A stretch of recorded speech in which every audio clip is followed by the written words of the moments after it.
지구의 디스커버리 랭근 TV. 오늘 책에서는 브리추얼 쳐서 완결판 언디스크립트에 대한 책 내용도 제가 오늘 좀 이야기를 좀 해드리려고 해요. 혹시 이 책을 안 보신 분이 계신가요? 제 생각에는 한 3분의 1은 보셨을 것 같고 3분의 2는 아직 안 보셨을 것 같아요. 왜냐면 브리추얼 사전 그 1권 책은 되게 유명하고 좀 이것보다 훨씬 더 많이 팔렸거든요. 근데 이 책은 너무 두꺼워서 이 책을 선뜻 구매하기가 쉽지 않은 책이에요. 근데 이 책하고 브리추얼 차선의 내용은 조금 같은 것 같지만 계속 쳐다보면 좀 또 달라요. 또 달라서 책을 사볼 만하다. 결론적으로는. 그리고 최소 한 번 읽었을 때 이게 확 와닿지가 않아요. 잘 이해가 잘 안 돼요. 왜냐면 이 책은 챕터가 굉장히 친절하지 않게 나뉘어져 있어요. 무슨 말이냐면 보통은 1부, 2부, 3부, 4부 이렇게 해놓고 1부가 어떤 이야기를 하고 싶은지 거기에 맞는 챕터가 따라락 붙어 있단 말이에요. 근데 이 책은 1부에 챕터 딸랑 2개 넣어놓고 2부에 챕터 딸랑 2개 넣어놓고 3부에 cep터 막 90% 넣어놓고 4부에 10% 넣어놓고 끝나버리거든요. 이제 이랬을 때 챕터 3편이 이게 또 하나의 내용이 아니라 막 이상하게 돼 있어요. 여기서 몇 개를 더 나뉘어줘야 되는데 그래서 야 이거 사람들이 여기 나와 있는 진가를 잘 이해하지 못했을 수도 있겠다 싶어서 오늘 이 책을 제가 가지고 이야기를 좀 해보려고 해요.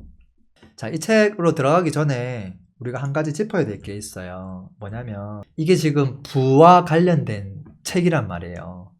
그쵸? 뭐 부자가 되려면 뭐 생각하는 법, 뭐 마인드와 관련된 것들 여러 가지 이렇게 하면 부자 된다라는 책들이 되게 많죠. 근데 당연한 이야기지만 그 많은 책들을 아무리 많이 읽어도 절대 부자가 될 수는 없어요. 부와 관련된 책들을 아무리 많이 본다 한들 사실 부자가 되지는 않는다는 거예요. 왜냐하면 책을 통해서 우리가 익힐 수 있는 게 마인드적인 거밖에 없거든요. 결심. 근데 부자가 아니라 어떤 성공의 길로 가려면 결론적으로 우리가 경험을 통해서 배워야 되는데 이 책이 우리를 경험하게 만들어줄 수는 없어요. 프로게이머가 되고 싶은데 책만 읽고 어떻게 훌륭한 프로게이머가 될 수 있고 농구선수가 될 수 있고 그런 사람이 될 수 있겠어요. 그래서 우리는 오로지 경험을 통해서만 배워나가야 해요. 그리고 그 경험의 배움을 통해서 부로 가는 실질적인 방법도 익히게 되죠. 몸으로 사실은 익히는 거예요. 그 구체적인 방법들을 말이죠. 그래서 제가 지금까지 한 이야기의 핵심 키워드가 뭐냐면 결국은 경험이에요. 이런 거죠. 많은 사람들이 부자가 되고 싶어 해요. 그러면 사람들이 또 책을 읽어라 하니까 책을 읽어요. 그럼 책을 읽으면 부자가 될 수 있나라고 해봤더니 아무도 안 돼.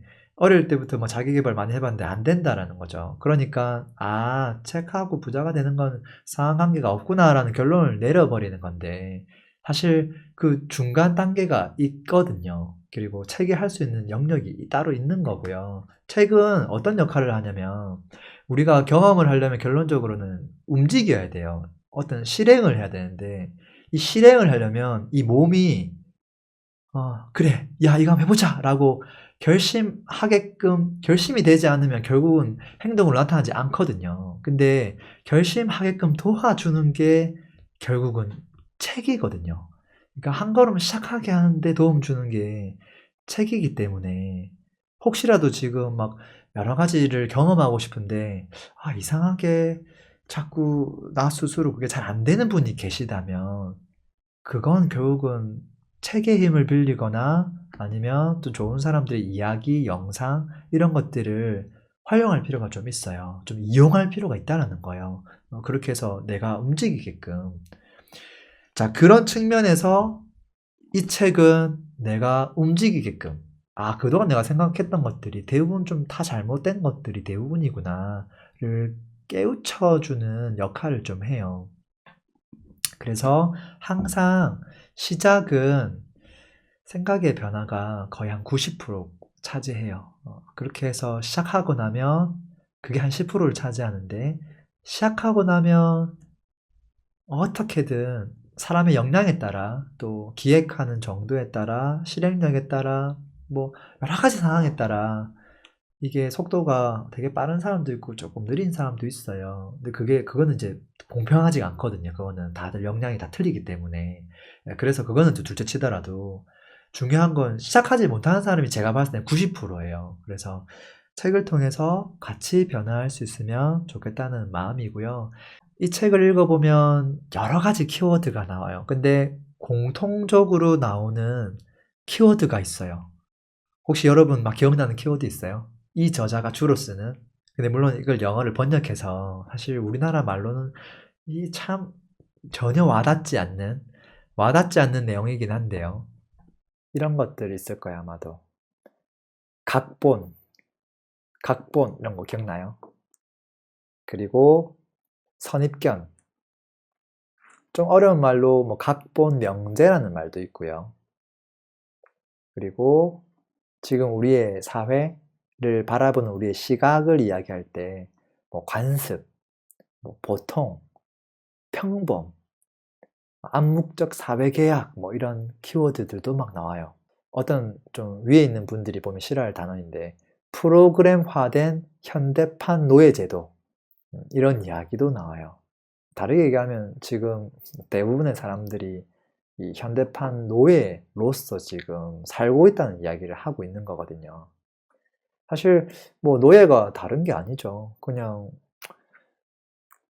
생존하기 위해서, 뭐 밥벌이 하기 위해서 그렇게 하고 싶지 않은 일을 의무적으로 하는 삶, 그게 결국은 뭐 노예하고 다를 바가 없으니까요. 노예가 아닌 옛날 선비들은 어땠을까요? 주 40시간 일을 안 했겠죠. 어, 보통은 이제 딱 일어나서 딱 이렇게 햇볕이 딱 따사롭게 들어오는 창가 앞에서 책을 딱 펼쳐놓고 책만 열심히 읽어도 야, 된 놈이네. 얘는 된 놈이네. 게으르거나 뭐 그런 애가 아니라 얘는 정말 된 놈이네. 그냥 그것만으로도 모든 사람들 다 인정해주고 그랬었거든요. 근데 지금은 만약 일 안 하고 책만 보고 있다고 하면 아이고 얘가 어떻게 되려고 그러나 뭐 그런 이야기를 주위에서 하잖아요. 그러니까 벌써 이렇게 많이 바뀌었다라는 거예요. 그리고 여기서 보면 방어와 공격에 대한 이야기가 나와요. 방어와 공격. 여기서 이거를 단어가 싹 바뀌는데 뭘로 바뀌냐면 방어는 지식으로 바뀌고요. 공격은 삶, 자유, 기업가 정신으로 바뀌어요. 그러니까 인생을 살면서 대부분의 사람들은 방어하면서 살아요. 방어하면서 산다는 말은 그게 가장 안정적이라고 생각하는 거거든요. 근데 그게 안정적이려면 지식을 쌓으면 그게 방어가 된다라고 자꾸 생각을 하는 거예요. 그러니까 자녀한테도 이제 교육시키려고 하는 거고, 이제 얘가 뭐 공부를 잘해가지고 뭐 하면 다 되겠지라는 생각으로 방어적인 관점으로 이제 하는데, 그런 것들이 다 각본이라는 거예요.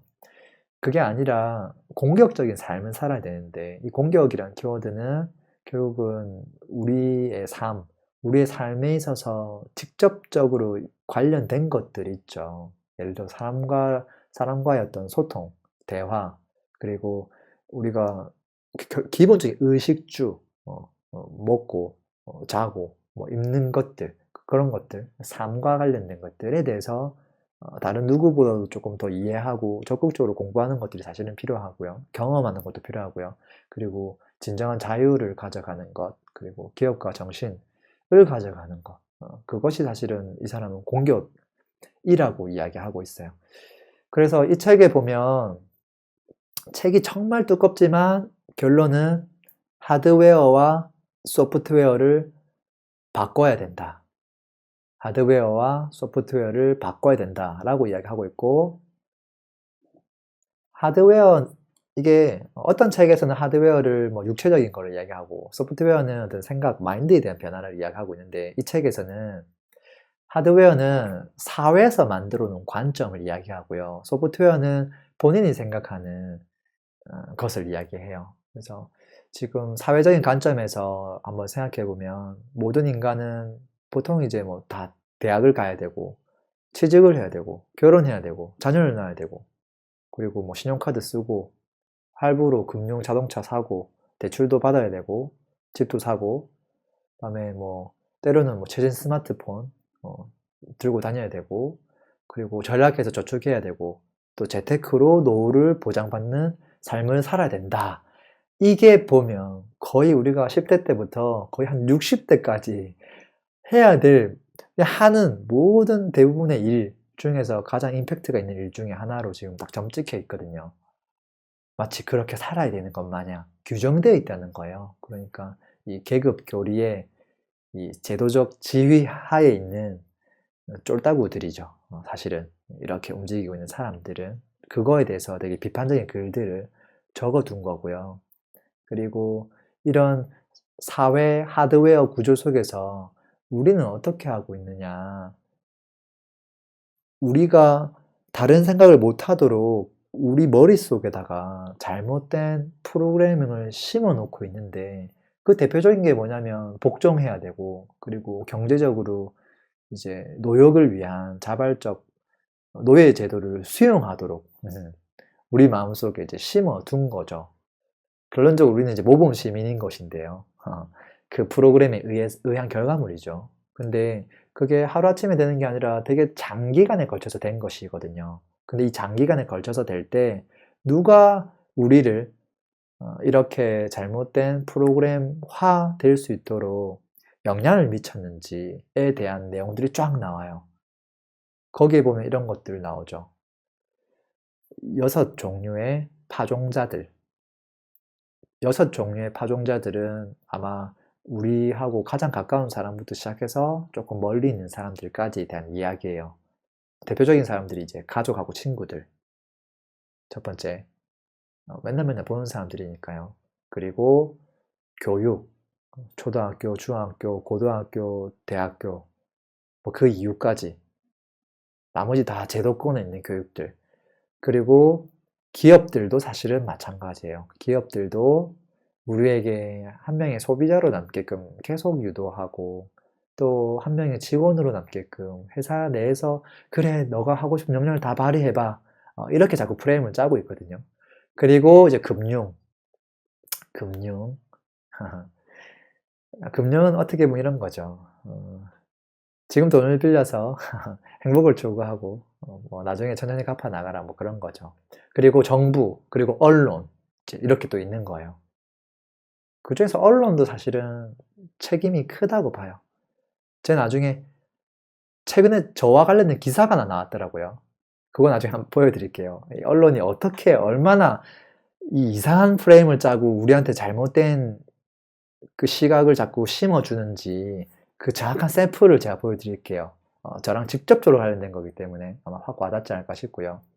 그리고 그게 이제 6명의 파종자들이에요. 어떻게 보면 개인이 진정한 부를 이루는데 하등 도움이 안 되는 사람들이죠. 물론 가족이나 이런 분들은 뭐 친구들 뭐 다 좋은 사람들이지만 우리가 진정한 부로 하게끔 사실 도와주지는 않는다는 거예요. 그리고 이제 가장현실이라는 게 있어요. 가장현실. 가장현실은 뭐냐면 우리가 오래전부터 가지고 있던 관념 같은 거예요. 예를 들어서 그래 월화수목금은 일하는 날이고 토일은 쉬는 날이지 이런 것들 누가 정해 놓은 거예요. 월요일 되면 사실은 이제 그냥 뭐 자기 좋아하는 취미생활 하고 화요일은 좋아하는 책 읽고 수요일은 또 뭐 해야 돼요. 가족들하고 시간 보내고 뭐 목요일은 뭐 이렇게 하고 싶은 거 사람들에게 막 떠드는 이야기 뭐 라이브도 하고 뭐 한 금요일쯤 되면 이제 본인 혼자만의 시간 갖고 토요일은 또 가족하고 나들이 하고 일요일은 또 뭐 할지 계획 세우고 뭐 이런 식으로 사실 삶을 설계해 나갈 수 있는데 보통 그러지 못하잖아요. 월화수목금 열심히 일하고 토요일날 뻗었다가 일요일 날 너무 아쉬워가지고 놀지도 못하고 쉬지도 못하고 그러다가 일요일 보내고 나면 또 월요일이거든요. 그런 것들이 다 가장 현실이라는 거예요. 모든 사람들이 그렇게 움직이게끔 그렇게 인식하게끔 만들어놨다는 거죠. 그리고 소비에 대한 것도 나와요. 소비에 대한 것들. 소비에 대한 가치관이 명확하지 않으면 계속 혼란을 느낄 거예요. 돈을 쓰면서도 한편으로는 내가 너무 과소비를 하고 있는가? 라고 생각하면서도 아니야. 지금 내가 이건 되게 나한테 꼭 필요한 거야. 이건 내가 지금 그러면 이걸 소비해서 나의 행복을 찾아야지. 나중에 내가 늙어서 행복을 찾을 수는 없잖아. 라면서 이 소비에 대한 가치관이 이 경계선이 없이 맨날 왔다 갔다 하거든요. 예를 들어서 지금 올해 하와이를 한번 갔다 올 것인가 말 것인가 라고 했을 때 가족 4명이 움직이면 거의 한 1,000만 원 이상 날아가는데 자 그랬을 때 이 행복을 지금 누릴 것인가 말 것인가 결국 그게 다 소비에 대한 관점이거든요. 뭐 휴대폰 이벤트를 바꿀 것인가 말 것인가 뭐 모든 것들에 있어서요. 또는 이제 옷을 하나 사더라도 이게 또 사람들에게 비춰지는 또 이미지 메이킹입니다 라면서 자꾸 하면 이걸 또 바꿔 입어야 될 것 같고 뭐 그렇게 되잖아요. 그리고 이제 학위에 대한 것들 그리고 이제 가장 인격에 대한 것도 나와요. 가장 인격. 가장 인격은 뭐냐면 이렇게 우리 뭐 인스타그램이나 뭐 페이스북이나 또는 되게 예쁜 사진들 또는 이렇게 편집된 어떤 그런 영상들로 인해서 아, 저 사람은 정말 행복한 것 같고 하고 싶은 걸 다 하고 있는 것 같고 되게 우아하고 행복해 보이고 모든 걸 다 가진 것 같고 실제 그 이면의 모습은 그렇지 않잖아요. 그거를 플라톤이 뭐라고 얘기했냐면 그 동굴에다가 또 비유한 이야기가 있거든요.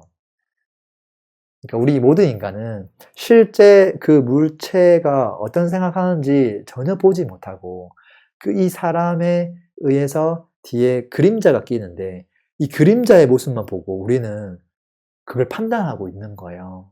그래서 그런 것들에 현혹되면 안 된다. 그런 이야기를 하고 있는 거죠. 그 기업에 대한 이야기도 나와요. 기업도 어떻게 보면 어느 정도는 프로그래밍화 된 거예요. 우리가 기업을 바라보는 그 이미지 자체가 기업들이 만들어 놓은 허상이라는 거거든요. 대부분이. 그래서 오히려 우리는 그것을 이용할 줄 아는 사람이 되어야 될 거예요. 그리고 여기에서 제가 조금 임팩트 있게 다가왔던 내용이 하나 있는데 그게 바로 시간팔이에 대한 이야기예요. 시간팔이. 시간팔이가 뭐냐면 좋은 시간을 팔고 미래에 시들시들한 시간을 산다 라는 대목이 있어요. 보통 우리가 이제 지금 현재 내가 가지고 있는 돈이 뭐 한 1억이라고 봤을 때 그 1억의 가치, 지금의 1억의 가치와 20년 뒤 또는 뭐 30년 뒤 그 1억의 가치는 전혀 다르잖아요. 돈도 그러한데 시간은 그게 더 심하다라는 거예요. 시간은. 그래서 지금 내가 가지고 있는 하루 뭐 24시간 중 뭐 몇 시간 그 시간 그거를 시간팔이를 하면 안 된다는 이야기를 하고 있는 거예요.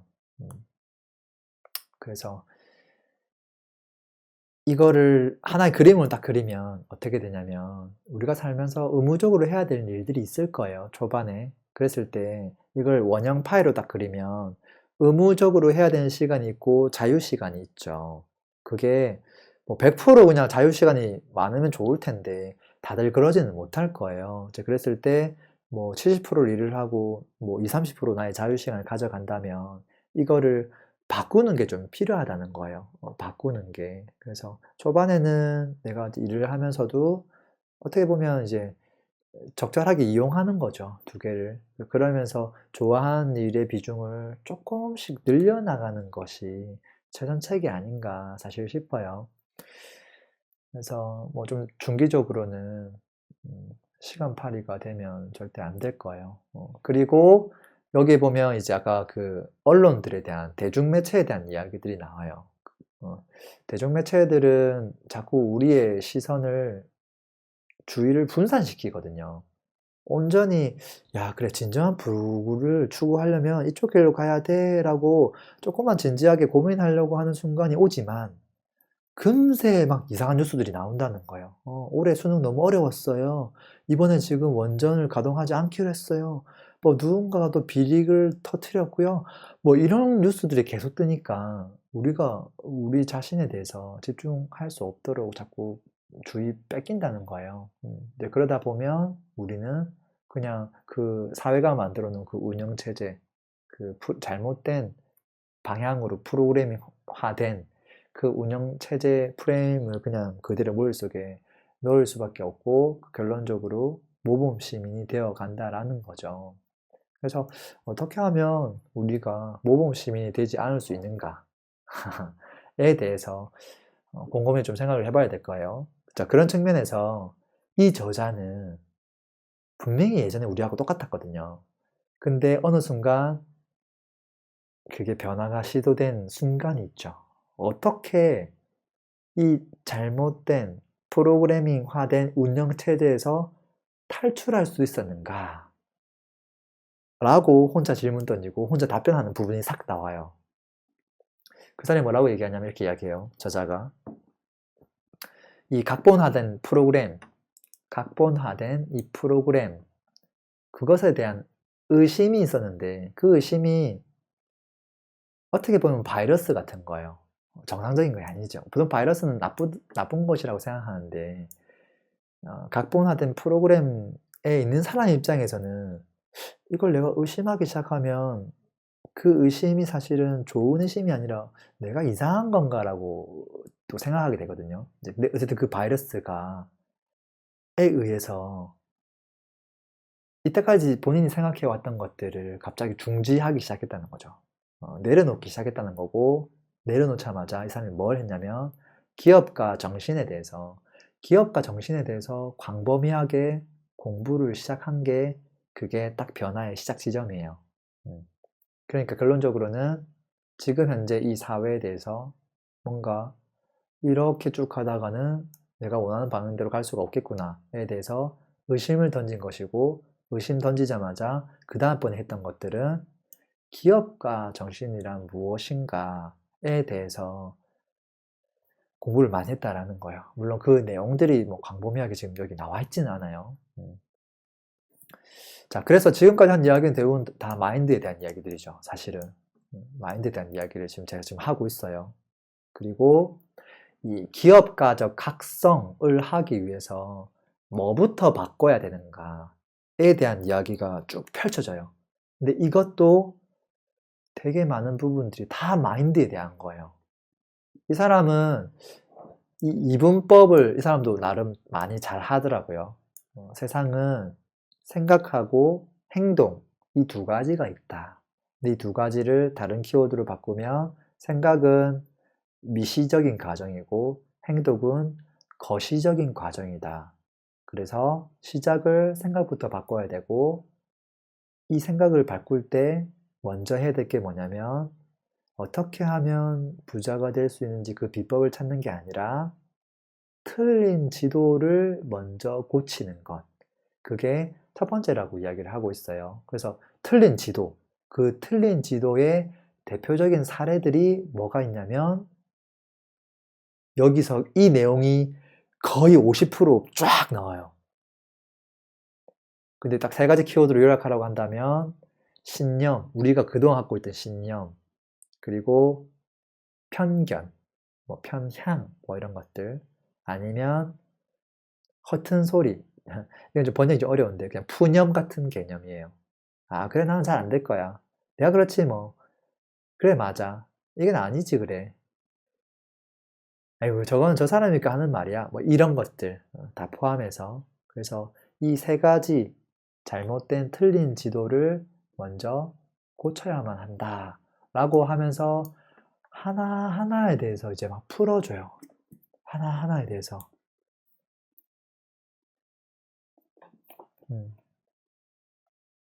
여기 신념에 대한 거 8가지 살짝 보면 이거 내가 참 진짜 평상시에 생각하고 많이 내뱉었던 말이거든요.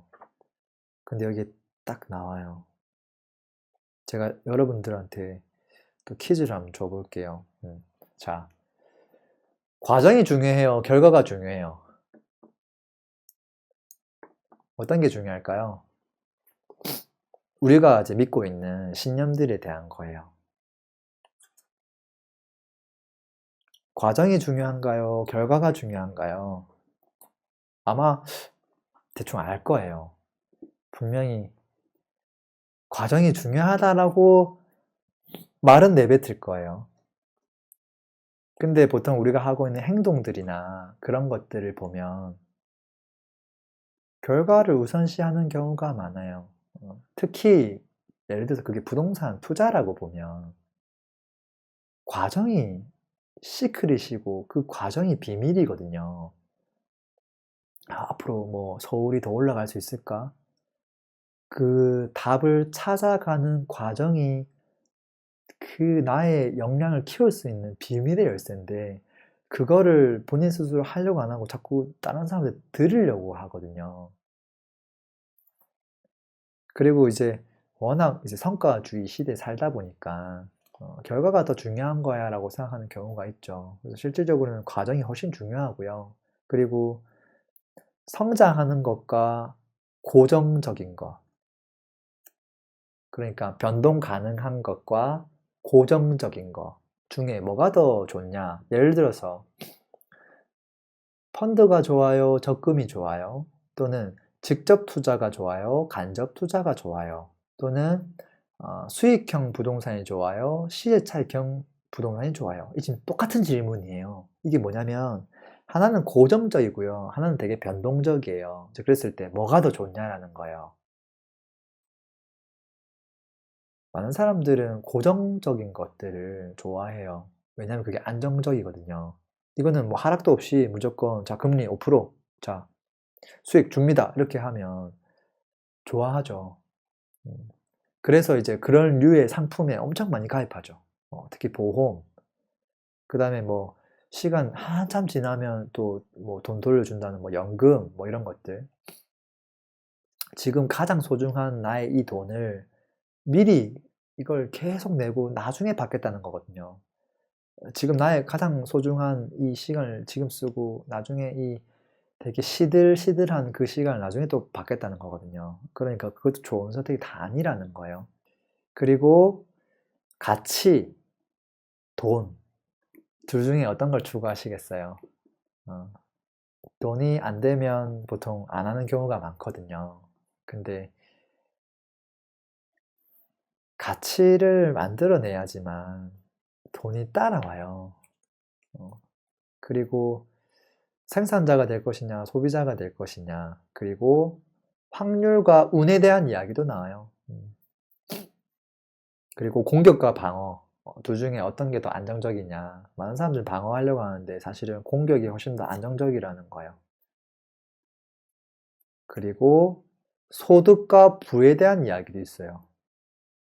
소득과 부는 조금 헷갈릴 수 있는데요. 많은 사람들이 이런 거죠. 나도 지금 한 5년 이내에 한 10억만 있으면 좋겠어. 내가 만약에 한 1억밖에 없다면 그런 날이 빨리 왔으면 좋겠어. 그 부에 대해서 집중하거든요. 근데 그게 아니라 소득이 더 중요하다는 이야기를 하고 있어요. 소득이. 지금 올해 내가 1억씩 벌어들이느냐, 이번 달에 1억씩 벌어들이느냐, 그 소득이 사실은 내가 가지고 있는 전체 부보다 훨씬 더 중요하다라는 거예요. 그래서 어떻게 하면 그러한 큰 소득을 만들기 위해서 어떤 과정에 나의 시간을 쏟을 것이며 그것으로 인해서 나는 어떤 성장을 할 것이고 어떤 분야의 생산자가 될 것이고 어떤 가치를 만들어내고 이타적으로 확률을 높여서 공격적인 삶을 살 것인가. 이렇게 하면 지금까지 만들었던 키워드가 일맥상통하거든요. 근데 이걸 만약에 바꿔버리면 나는 열심히 저축하고 또 뭐도 하고 해서 재테크도 하고 해서 나중에 내가 노후가 되면 뭐 한 20억을 벌어서 안정적으로 살아가는 사람이 될 거야. 그래서 그 20억이라는 결과에 포커싱해서 계획들을 다 세우고 이 고정적인 그 20억이라는 목표가 생기면 나중에 그 20억을 가지고 은행에 넣어놓으면 고정적인 이자가 나올 것이고, 이제 그럼 그 돈을 가지고 그래 내가 원하는 삶을 이기적으로 쭉 살아가는 소비자가 되면 방어적인 인생을 살게 되는 거예요. 되게 많이 다르죠. 되게 많이 달라요. 그래서 우리가 그동안 믿고 있던 이 신념에 있어서 제가 드렸던 퀴즈에서 과정, 성장, 생산자, 가치, 이타적, 확률, 공격, 소득 이 키워드들이 다 정답이다라고 조금 믿는 게 먼저 좀 필요해요. 재밌죠? 되게 재밌어요. 그리고 이제 또 많은 사람들, 제가 사실 다른 분들 이제 상담하면서 많이 느꼈던 거예요. 느꼈던 건데, 편향, 편견에 대한 이야기가 있어요. 거기에 보면 키워드가 워낙 많은 챕터들이 나오는데 그 챕터들을 키워드로 또르륵 요약해보면 이런 게 나와요. 첫 번째는 변화에 대한 이야기예요. 많은 사람들이 변화를 싫어하거든요. 근데 그 부동산에 있어서 가장 쉬운 변화가 뭔지 알아요? 부동산에 있어서 가장 쉬운 변화는 지금 내가 거주하고 있는 환경을 바꾸는 게 사실은 내가 온전히 다 100% 선택할 수 있는 녀석이에요. 근데 변화를 잘 주지 않아요. 왜냐면 되게 귀찮기도 하고요. 이미 지금 여기가 익숙해졌거든요. 그 익숙함에 덫에 빠져 있는데 굳이 이걸 변화를 줘야 돼? 이렇게 된단 말이죠. 근데 이제 부동산이 아니라 다른 모든 영역에서도 사실은 비슷하기도 해요.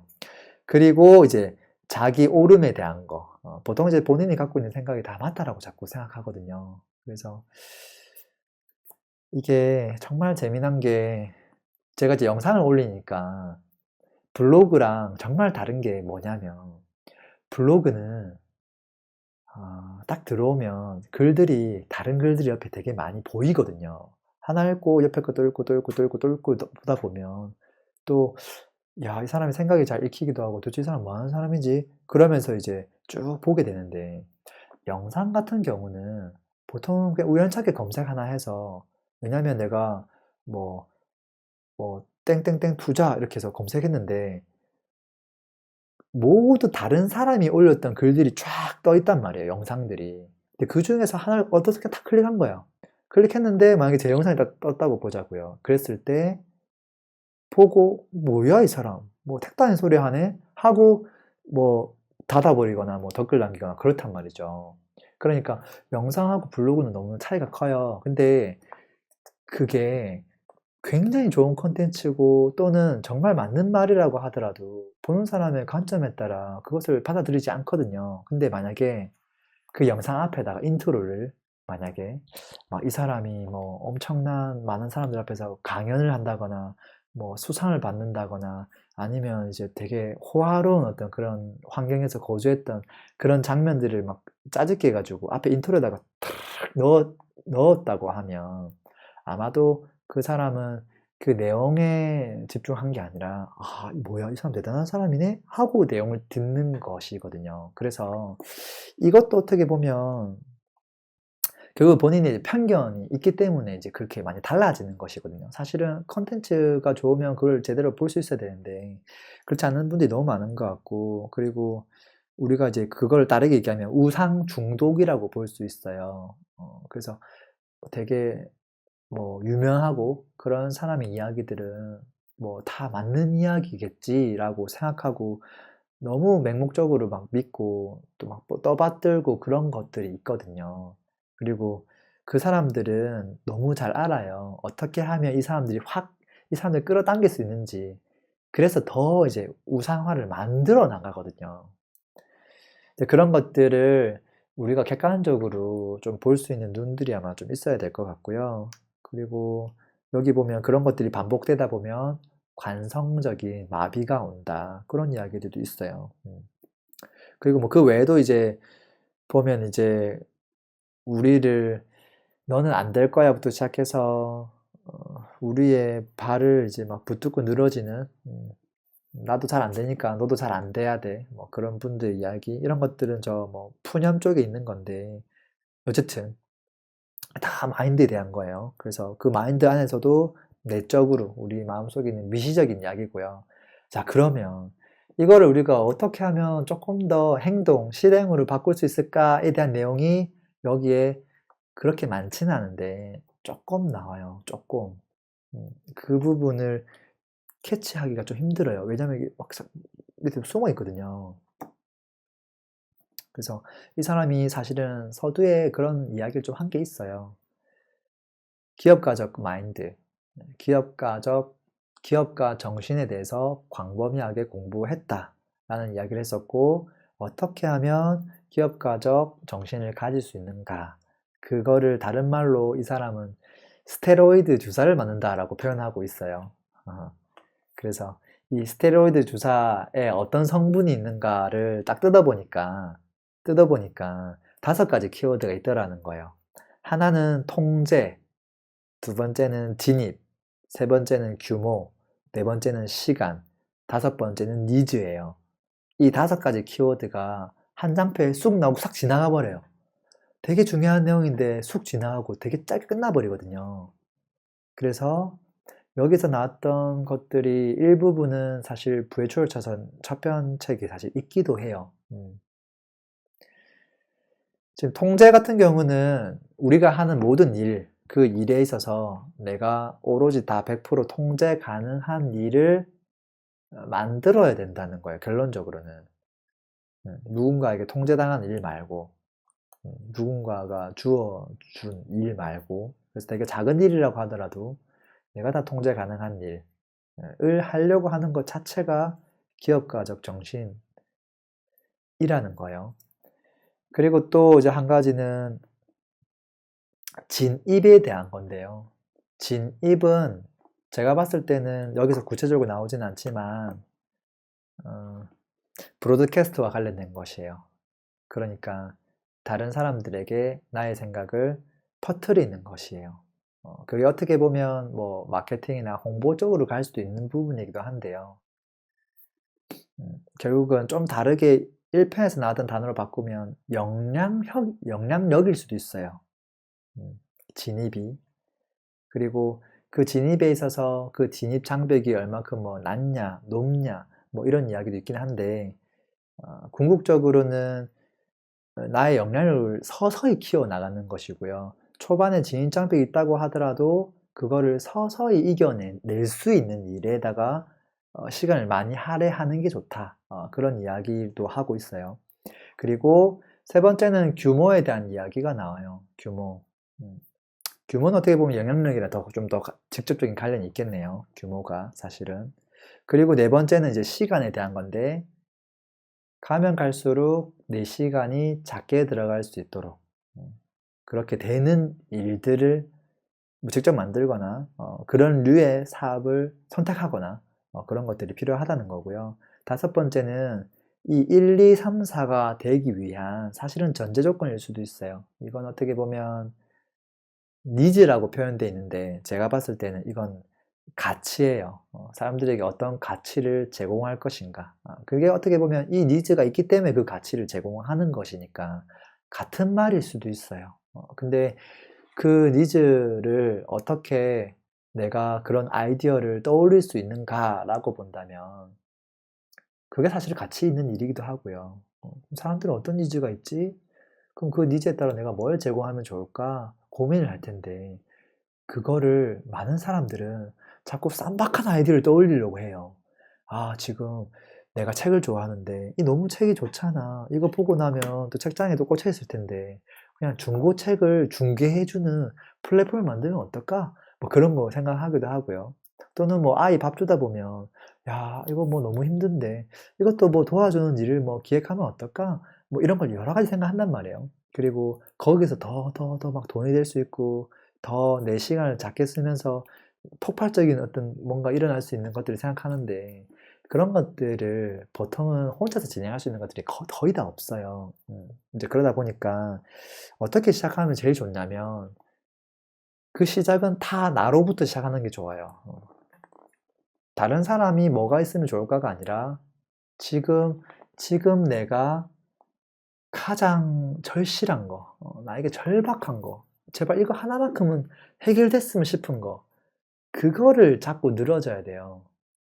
저 같은 경우는 어떻게 책을 많이 읽고 생각이 이제 굉장히 뭐 예전에 생각할 수 없었던 다독가가 되고 또 생각이 깊어지고 그럴 수 있을까? 그런 것부터 집중하지 않았어요. 왜냐면 그때 당장 시급했던 건 회사를 나가기가 너무 싫었거든요. 어떻게 하면 하루라도 빨리 회사를 그만둘 수 있을까? 1년만이라도 한번 단축시켜보자. 근데 그걸 하려면 이제 뭐가 필요하지? 전 단계를 보다 보니까, 일단은 경제적으로 뭔가 이걸 해결을 해야만 하는구나. 경제적으로 해결하려면 어떻게 해야 되지? 돈을 좀 벌어야 되는데, 돈을 벌 수 있는 방법 중에서 내가 할 수 있는 게 뭐가 있을까? 나 혼자서 어떻게 찌지고 볶고 하면 할 수 있는 게 뭐가 있을까? 그것들 중에 하나가 이제 부동산이었고, 그래서 이 부동산을 통해서 돈을 빨리 벌어서 내가 궁극적으로 원했던 회사를 빨리 나오게 하려면 어떻게 해야 될까? 그것만 그냥 생각하고 걔를 선택했던 것이거든요. 근데 그렇게 해서 어느 정도 뭔가 성과가 나오고 하면 나 말고도 많은 사람들이 그거에 대한 니즈를 느끼고 있거든요. 그렇지 않겠어요? 그러니까 그 단계가 있어요. 없으면 좀 불편한 거, 아니면 없으면 좀 짜증나는 거, 뭐 없으면 미칠 것 같은 거, 없으면 진짜 막 거의 뭐 죽을 수도 있는 이제 그런 단계가 있다는 거죠. 그래서 기왕이면 아이디어의 수준이 상위에 있을수록 좋죠. 없으면 진짜 막 미쳐 돌아버릴 것 같은 그런 거부터 이제 제공하면 좋은데, 그게 이제 뭐 세상을 널리 이롭게 하겠다 그런 측면보다는 그냥 당장 나에게 필요한 거, 그거부터 찾아보는 게 훨씬 더 현실적이고 실행 가능하지 않을까라고 생각하고 있어요. 그래서 이 책 쭉 보시면 좋고, 또 마지막에 가면 또 뭐 소득적, 수동적 소득이라고 하죠. 패시브 인컴에 대한 이야기들도 나와요. 그래서 이 사람은 결국은 이제 기업을 이제 일으켜서 이거 기업을 팔고 현금화 시킨 다음에 이 현금을 가지고 소득적, 이 수동적 소득을 만들어낸 분이다 보니까 아무래도 돈을 이제 어디다가 집어넣냐면 뭐 채권부터 시작해서 여기 보면은 뭐 돈을 빌려주고 이제 본인이 이자를 받거나, 아니면 부동산 투자도 그냥 직접 투자하는 게 아니라 그냥 투자 신탁에다가 투자하고 배당을 받거나 뭐 이런 식으로, 아니면 그냥 주식 배당을 받거나 그런 류의 것들을 진행을 많이 했어요. 많이 했고, 뭐 임대에 대한 것도 나오고 있긴 한데 이 사람은 부동산에 대한 것이 메인이 아니라서 또 그렇고요.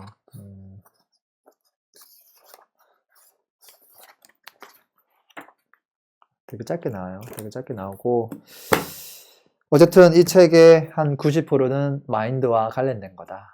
그리고 마인드만 바뀐다고 해서 절대 우리가 부자가 될 수는 없지만 마인드가 바뀌어야만 결국은 실행으로 이어진다. 라는 관점에서 보면 이 책은 너무 중요한 책이기도 하고, 한 번이 아니라 우리가 이제 대오각성이라고 하죠. 또는 거짓각성이라고도 하는데, 각성한 것처럼 우리가 믿는 거거든요. 한 번 들으면 그래 맞아 하다가 한 2, 3일 지나면 다시 원상복귀 되잖아요.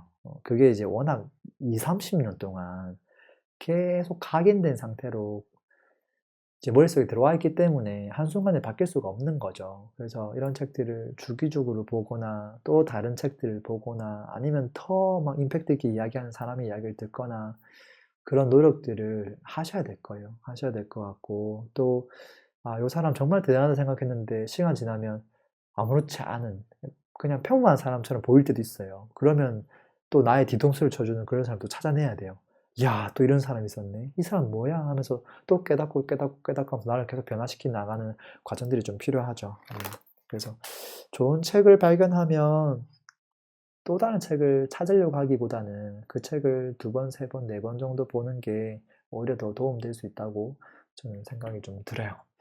불철 차선 그거 뭐 1편도 괜찮고 완결판도 괜찮으니까 한번 꼭 읽어보세요. 추천하고 싶고, 좀 두꺼워서 어려울 수 있는데 내 삶에다가 한번 비춰보면서 나는 어떤 삶을 살았고 어떤 생각을 가지고 있었는지 그 생각들이 이 책이랑 대입해 봤을 때 정반대되지는 않는지 한번 보시면 좋겠어요. 그리고 보통 이런 책의 내용은 사실은 듣기 싫고 딱딱하고 그렇거든요.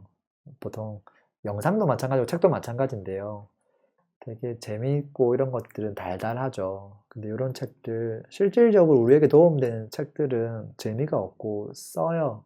쓰고 마치 자꾸 나를 자책하는 것 같고, 야, 내가 그냥 저녁에 일하고 와서 너무 피곤한데 재밌는 영상 보고 나를 기분 좋게 만들고 그냥 자는 게 낫지 않을까라고 자꾸 유혹에 빠지기도 하거든요. 근데 그것보다는 재미없고 쓴 이야기들, 그런 것들 찾아서 보시는 것도 필요할 거예요. 이게 페이지가 495페이지예요. 495페이지면 거의 500페이지죠. 500페이지고. 근데 이것도 뭐 여러 번 읽다 보면 하루에 그냥 쑥 다 봐요, 사실은. 저랑 함께 같이 한번 타보시죠, virtual 차선. 이 시간에도 이렇게 경청하고 있는 분들은 그래요. 이렇게 쓴 이야기를 또 진지하게 들어주시니까 어느 정도 변화될 마음이 다 있으신 분들이 아닐까 싶어요. 제가 뭐 이야기한 것들은 요약 정리한 것 뿐이에요. 그래서 여러분들이 곱씹어 보면서 여러분의 언어로 바꾸면서 여러분이 생각할 수 있도록 다시 극적어 보고 생각하는 시간이 필요할 거예요. 그렇지 않으면 그게 절대 내게 되지는 않더라고요. 그게 만약에 내게 된다고 하면 저는 이렇게 하겠어요. 그냥 아침에 일어나서 잠들기 전까지 그 세상을 바꾸는 시간 영상 있죠. 그거 그냥 한 100개 정도 그냥 플레이 해놓고 이렇게 하다 보면 내가 바뀌겠지. 안 바뀌거든요. 그게 내가 진짜 그 분야에 대해서 그 사건에 대해서 진지하게 고민해보고 곱씹어보고 나의 언어로 바꿔서 적고 말을 해봤을 때 그때서야 그 진정한 의미가 보이기도 하고 실제 내 삶이 그때부터 바뀌거든요. 그래서 사실은 책 보는 것보다 글 쓰는 게 너무 중요하고 글 쓰기 단계가 넘어가면 많은 사람들이 글 저자 중에 마이크 잡지 않는 사람들이 거의 없어요. 정말 뛰어난 소설가를 제외하고는 대부분은 글을 쓴다는 말은 누군가에게 자기의 생각을 전달한다기 때문에 전달하는 것이라서 결국은 대중 앞에 설 수밖에 없고 마이크를 잡을 수밖에 없어요. 그리고 마이크를 잡는다는 말은 내 생각이 더 확고해야지만 다른 사람들에게 내 생각을 제대로 전달할 수 있거든요. 그래서 절대 많은 사람들이 책 읽고 나면 뭐 하고 있냐면 요약 정리하고 있는데 요약 정리하면 안 돼요. 그거는 우리가 중고등학교 때 벼락치기 할 때 하던 것들이거든요. 아세요? 제가 옛날에 많이 했던 거. 여러분도 그랬을 수 있는데 뭐 과목이 딱 있으면 이번에 시험 분량이 요만큼이니까 여기서 여기까지 요약을 A4지에다가 한 4장 정도 쫙 요약한 다음에 나중에 키워드 중심으로 요약한 다음에 이게 이래서 이렇게 사지선답 이렇고 요걸 좀 주관식은 이렇게 돼야지 그 막 외우기 바빴는데 그런 요약 정리는 아무 필요가 없어요. 필요가 없고 진짜 내가 생각하고 있던 것들과 얼만큼 다른지 그리고 그걸 내 삶으로 이제 이어지기 위해서 나는 어떤 행동들을 해야 되는지 그 실행 액티비티를 단 하나라도 끄집어내고 그런 액티비티가 책 기퉁에 적혀 있어야 돼요.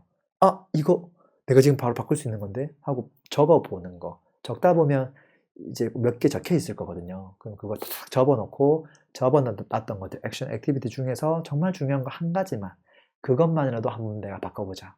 그렇게 하면 좋지 않을까 싶어요. 서평 쓰기 되게 중요한데 그 서평 쓰기를 단순 요약하는 건 아무 의미 없다.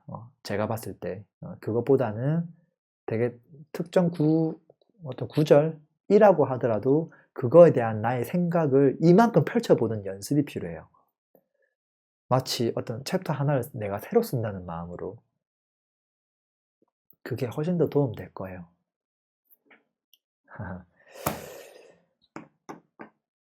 자, 오늘 1부는 뭐 책에 대한 이야기를 좀 했어요. 책에 대한 이야기를 좀 했고요. 부의 디스커버리 랭근 TV